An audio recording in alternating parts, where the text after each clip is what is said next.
Okay, the teacher resource library is now about 95% organized and complete. We have a new checkout chart. This is where you're going to put cards for 6 packs of books for guided reading, and also you can put your math resource cards too. So this is over here near the restroom, just for staff. Your name should be on a pocket. And then it starts over here. This is where the lowest level starts. A's are down here. And then I put little reminder tags over here.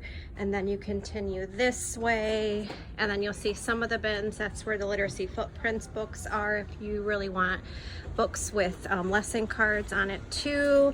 So that really goes all the way down over here. You will notice that we have literacy footprints, 6 packs of books and lesson cards through levels 1 through 50. So that is super awesome. We also have level 60 books, but we just don't have the lesson cards to go with it.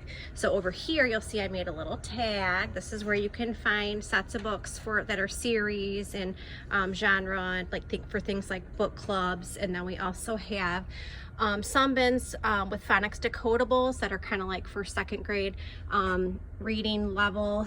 And then over here, this is where you can find those short reads that are just like snippets of like articles and things like that. Those are over here, and I made a little label so you can see that. And then down over here, I don't know if anybody has ever used these before, but these are just individual books. You do not have to check them out. If your classroom library is in need of higher level books, you can just look through these bins and just take them for your students and then just add them to your library. You can just have them. So that's what's here. And if you keep going here right now, this is just where my organizational material is stored. Hopefully I'll clean that up a little bit better after break. This starts the math stuff. So here's the math. So you look a little label, math right here. Then you go around the corner. We don't really need this cart anymore because I kind of organized that, so that will be gone soon. But here's the additional math stuff here. Okay.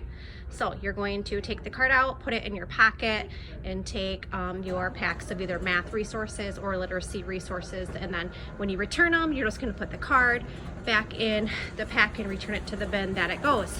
So if you ever have issues where your packs of materials don't have cards or something, you can either be amazing and make a card for me, or if you look down in the pocket chart, there's extra cards down in here. You will also notice that on the pocket chart I added another label that said who has these, because there were a stack of cards that I have no idea who actually has these sets of books or math resources, because they were just they fell out of the pocket chart or they were just sitting on a shelf. So if you have time, that would be really great after break or something to kind of go through these extra cards and see if it's some of the materials that you have, or we can just find where they go, so everything will be organized. If you ever have books that you don't really know what to do with, or they might not be properly labeled or put in a plastic bag, just throw them in my box or throw them on my desk, okay? I'm super excited. Everybody's been utilizing these resources. Happy holidays.